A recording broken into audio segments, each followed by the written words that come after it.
Živijo, moje ime je Robert Lisac in danes je z mano Simon Dovč, moderni samuraj prve vrste. Zakaj moderni samuraj, boste odkrili danes, ker bomo šli od A do Ž čez vsa njegova področja delovanja. Bil si prvak v boksu, državni, ne? Ja. Potem si naredil faks v fakulteto za šport, če se ne motim. Tako, ja. Torej, trenerske zadeve, pa na koncu si zdaj preklopil na fizioterapijo in kar mi je najbolj zanimivo pri tebi je to, da si v bistvu preklopil iz tega, da v navednicah razmontiraš človeka in ga zdaj lahko s tem znanjem, ki ga imaš, spet skupaj sestaviš, torej krog se je sklenil. Tako, ja. Mislim, kako se je zgodil ta preklop, oziroma če nas lahko pelješ skozi te 3 faze na brzino. Okay. Ja, začeli smo boksati, to je bilo že v osnovni šoli. Boks, kickboks, MMA, vse razne borilne veščine. Potem pa je to nekako ta zanimanje za šport pripeljalo do DIF-a, Ja.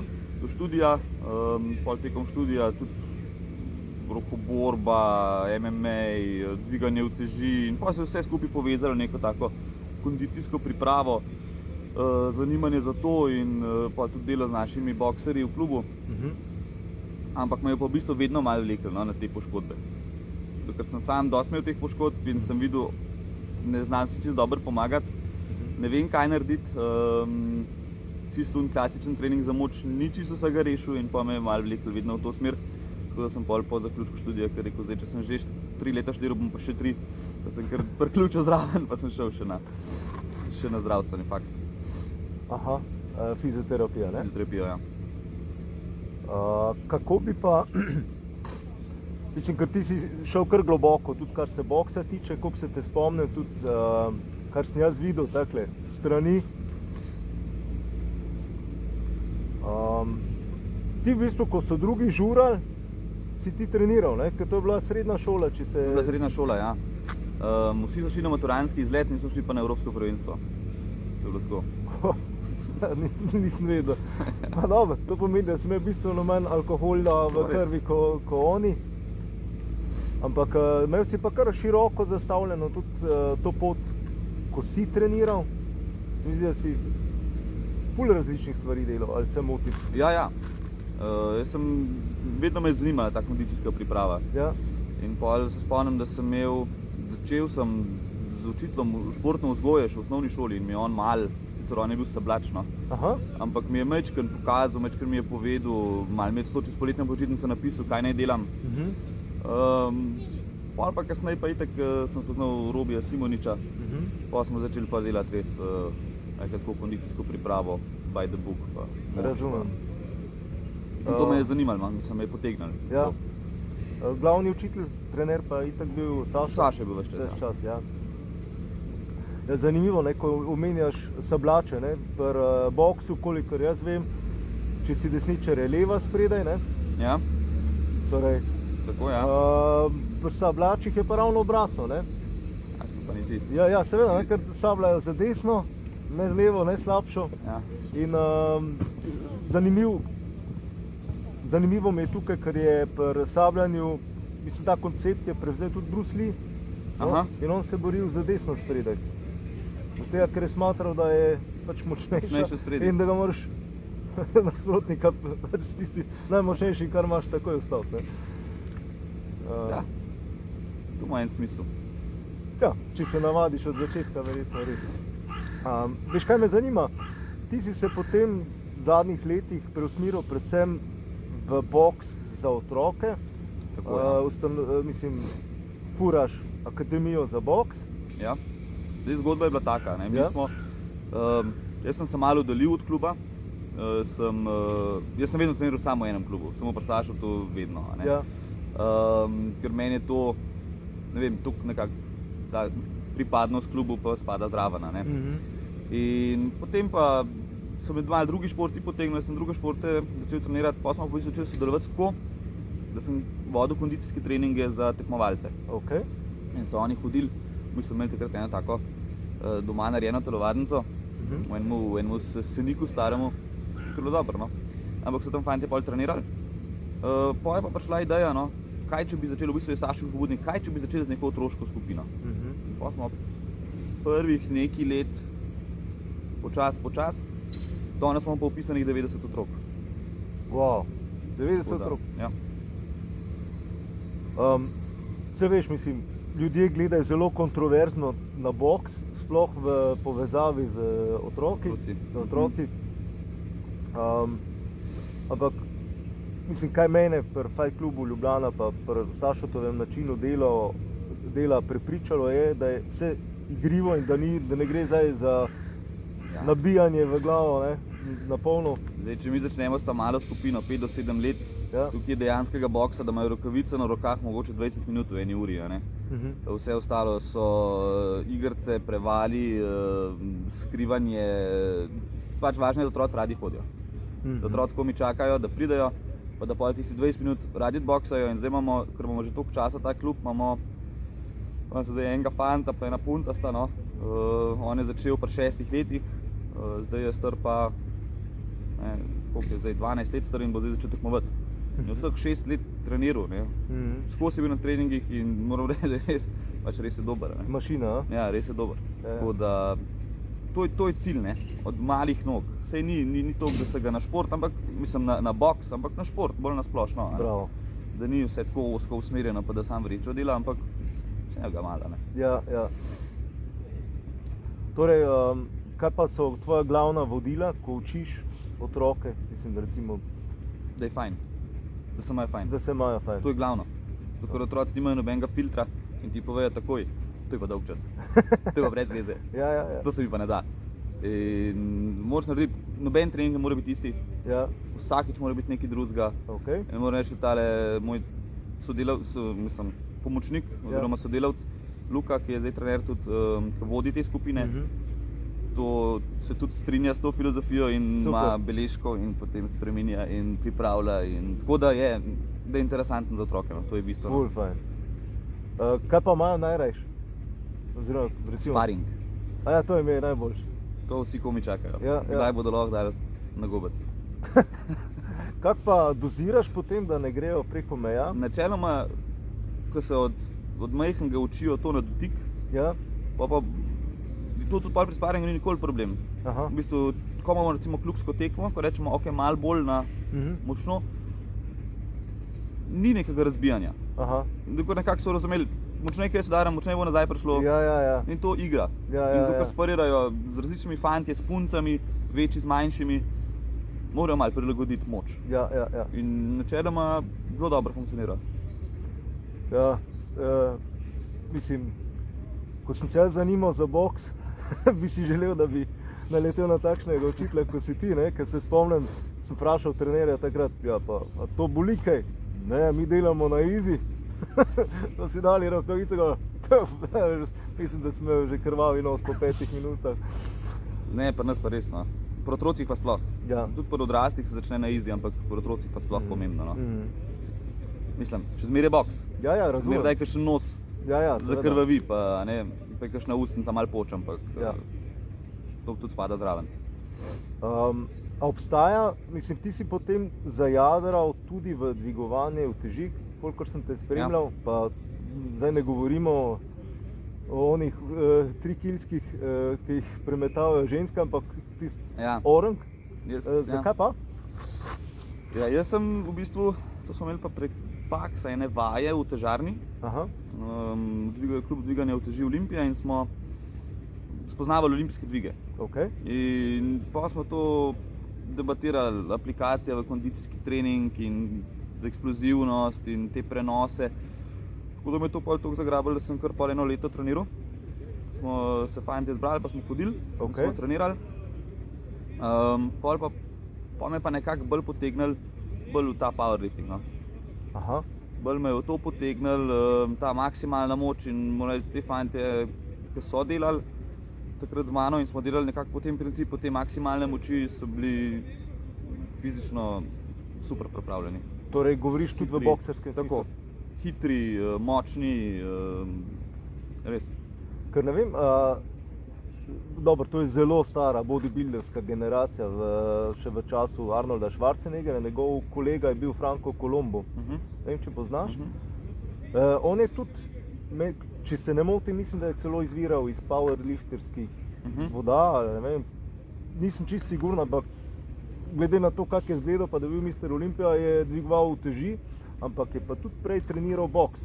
A ja, to pa nisem vedel. Ja, in je potem rekel, ne, pač, da koliko so ga podcenjevali, v smislu, ne, se ti imaš samo mišice, hiter pa nisi nič, ne.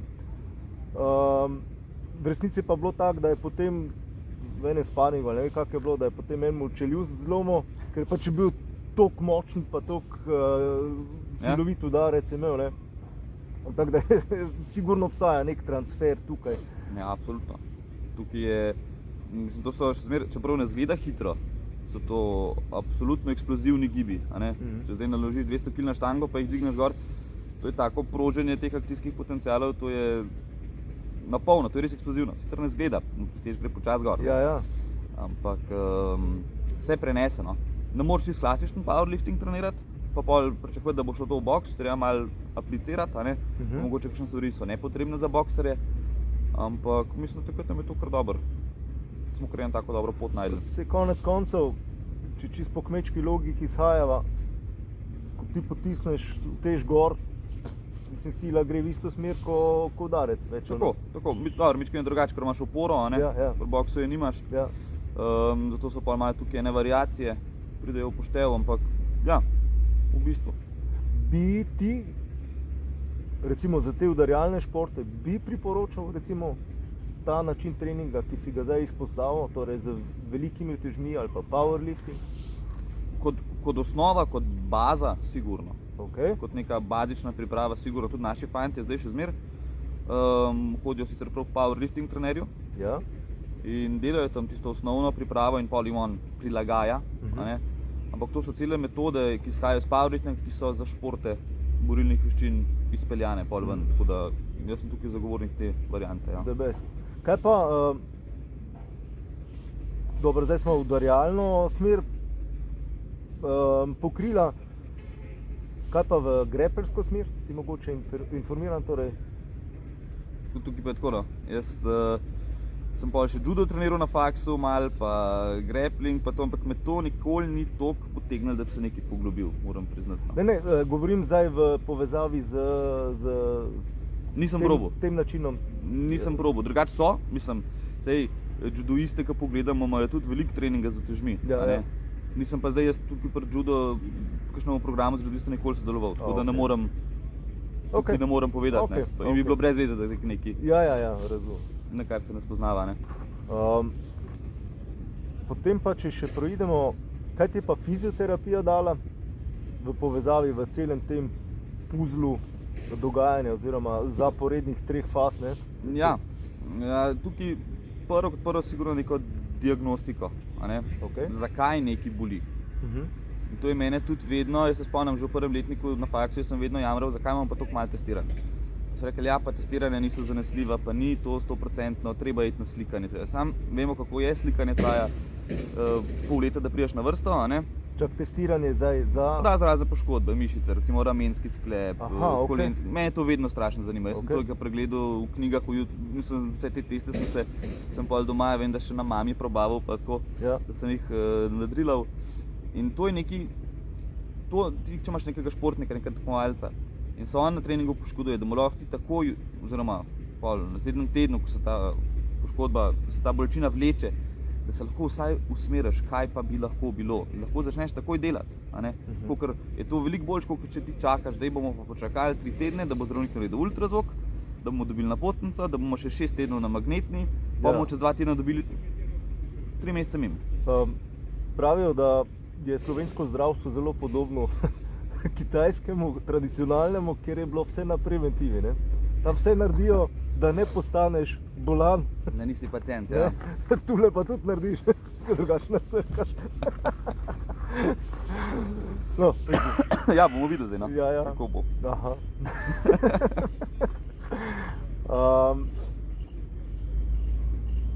Torej, potem tudi uporabljaš te diagnostične metode pri svojih varovancih, pa v klubu? Ja. Wow. Zdaj v klubu je tako, da če koga kaj boli, pol se takoj dobimo, pogledamo. In jaz sem pač zagovornik tega, da se pač začne takoj z nekim prilagojenim treningom. Ne? Od čakanja ni nič boljše. Če ti guma poč, pa čakaš, se ne bo napihnila. A ne? Odličen primer. Tako da treba je začeti trenirati in načeloma ta pristop, to je v moderni fizioterapiji se to dela. Ne? Razumem. V Sloveniji smo še zmeraj majčken, bomo rekli, 20 let nazaj, ko vsi imajo zelo radi naprave, vsi se zelo radi masirajo, pa malo preklapljajo na kakšne elektrode, pa to. Ja, seveda, kar ni treba delati. Ja, ampak od tega ni nekega efekta. No.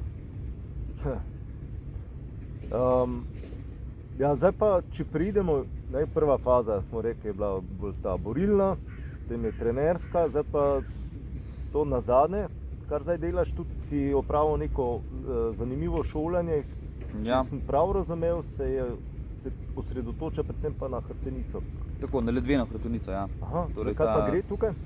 To je v bistvu Magil metoda, zdaj trenutno so v Sloveniji dva, ki sva to metodo upravlja.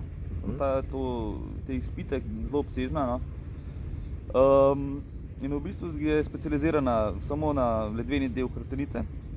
Zdaj, ustanovitelj je po profesiji biomehanik in je 30 let svojega študija in poučevanja na univerzi posvetil raziskovanju hrbtenice in teh biomehanskih lastnosti in kdaj kakšno tkivo poč pri katerih gibih. Tako da je vse dosti precej evidence-based, vse je dokazano, zadeva funkcionira. Je pa tako, ni pa čira čara, je treba delati. Če imaš ti težave s hrbtenico, je to kar en, bomo rekli, tak življenjski projekt, da jo ohranjaš v dobrem stanju, da skrbiš za, bomo rekli, higieno in da ne pustiš, da se vse sesede. Mislim, je to kot, si lahko to predstavljam kot vejo fizioterapije ali samostojno metodo? To je v bistvu dosti precej samostojna metoda, ker ni omejena za fizioterapevte. Lahko so tudi, recimo, trenerji, opravijo šolanje. Ni predpogoj, da imaš neko medicinsko odzadje.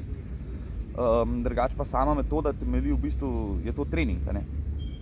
To je samo kinezioterapija, torej mogoče kakšen prijem, ampak bolj na temu, katere mišice, kdaj, kako naučiti človeka. V coachingu je ogromen, kako človeka naučiti, kaj naj dela, ker nekako je to pomembno, da kaj ti delaš hrbtom cel dan.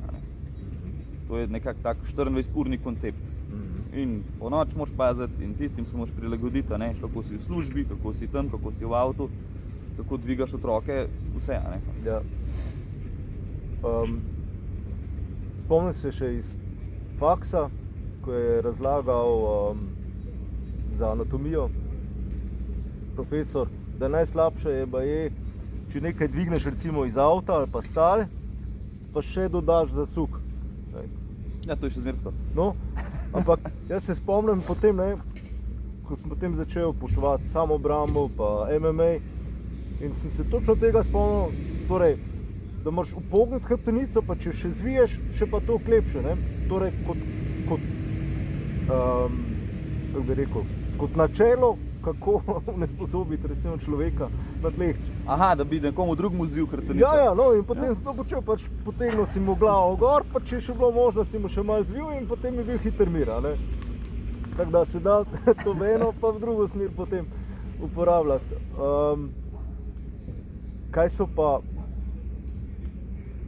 Kaj bi pa dal ti na pot, recimo, vsem, ki se ukvarjajo z borilnimi športi ali pa športi nasploh, kar se tiče hrbtenice, oziroma kaj lahko naredijo za to higieno giba, kot ti, ki si jo... To je kar tako kompleksno vprašanje. Vem, da ne moreš zdaj odgovoriti. Ampak basic bi rekel, da naj se ne podcenjuje vadbe za moč in vadbe za te mišice, stabilizacijske mišice. Doskrat je to zelo, bomo rekli, zapostavljeno.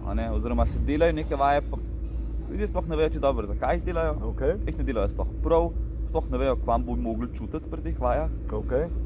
Mislim, če so vaje prelahke, se jih da vedno stopnjevati. To ni noben problem. Ampak to je treba, recimo pri borilnih veščinah so zelo velike sile. Te distalne mišice, roke, noge, pri brcah, pri udarcih zelo veliko silo povzročijo na hrbtenico. Si predstavljamo, če imamo hrbtenico in zelo močno potegne v eno stran. Tukaj mora biti hrbtenica stabilna, mora biti močna. Hrbtenica mora biti močna in to sem malo pozablja. Tudi, ko vidim kakšne fante rekreativce, naprimer, če pridejo v klub, mislim, za naše tekmovalce že poskrbimo, da se jim to ne dogaja, ampak za vse pa čisto, pa tudi ne moreš zdaj vseh imeti kost na očeh. In vidiš, da je tukaj nek weak link tukaj vmes. Tukaj so včasih eni malo tako deževniki. In to ni dobra prognoza za hrbtenico. Deževniki v smislu čabi? V smislu mehki. Pač ja. Ni nobenega tonusa. Aha. To je po mojem najbolj pomembno, ta moč oziroma vzdržljivost. Ker drugo je pa čez dan. Če se vzamemo primer nekoga, ki sedi 8 ur v službi, pol pa se usede v avto, pa se pripelje na trening, pa gre pa delat za ogrevanje, ne vem, dela še neke globoke predklone, pa še neke trebušnjake. Vidimo, da ima skozi hrbet, ima skozi takole zavit, skozi zvija hrbet in pol to se enkrat sešteje, pa prije pa še domov, pa se še na kavč usede. Vsaka obremenitev preveč v eno smer povzroči preveč stresa na neko tkivo. Razumem. In zdaj, tukaj je treba najti neko pametno sredino, da to razbije, da ni skozi isto. To je tudi pri športnikih pomembno, tudi pri bokserjih. Oni so, naprimer, če pozamemo ne samo hrbtenico, tudi ramenjski sklep, oni so skozi tukaj. Skozi so od spredi, pa imajo bog ne vem kakšno sedečo službo, pa je še zmer tukaj. Mislim, koliko je bilo teh raznih bolečin v ramenih zaradi položaja, lopatice in tega vsak teden pojamra nekaj. Jaz sem pred leti naletel na tega Christopher Summers, zdaj imamo fajno zvočno kuliso. Ta je bil olimpijski trener gimnastičnih reprezentanc v Ameriki in on je ful propagiral tisto z shoulder dislocations, torej. Je to recimo ena od stvari, ki jih lahko naredijo v tej smeri? Da se nazaj naglihajo. Če vam ramo ne pahne ven, pa je v redu, Mislim, je postopna zadeva, ni zdaj tako, da greš na ultraoski prijem. To lahko, To je bi bila ena varianta. Drugače pa jaz bi bil tukaj bolj zagovornik tega zadnjega stopa ramenjskih mišic, torej teh posteriornih deltoidov. Tukaj so razne vaje, lahko so čisto enostavne, leži na trebuhu, pa roke od zadaj dvigati, pa obrniti, pa v stran. Tu se malo balansa naredi. Razumem. To je bistvenega pomena. The best. Vidim, da imamo že kar konkretno število minut, pa tam fajno zvočno kuliso, tako da predlagam, da nadaljujejo ob drugi priliki še ta pogovor. Kam lahko grejo ljudje, ki se zanimajo za tvoje delo, za boks, za otroke, za fizioterapijo, za pač tebe kot osebo, kam se naj obrnejo? Kar se tiče boksa, lahko, če imate otroka, na Boksarsko akademijo, Boksarska akademija za otroke. Kar se tiče odraslih, bom kar priporočil Sašota in Fight Club Ljubljana, mislim, da je to ta prav naslov, tako za rekreativce kot za tekmovalce. Drugače, če pa so neka vprašanja glede hrbtenice, bolečin, najlažje da kar pri nekih socialnih omrežjih, Simon Dovč, in na Facebooku in na Instagramu se lahko slišimo, napišete, pa bomo podebatirali. Potem bom jaz dodal vse te linke v opis videa. Super. Timo, najlepša ti hvala. Prosim. Evo, še kdaj? Z veseljem, To je best. Si? Evo, dober dan, moje ime je Robert Lisac in danes sem povabil na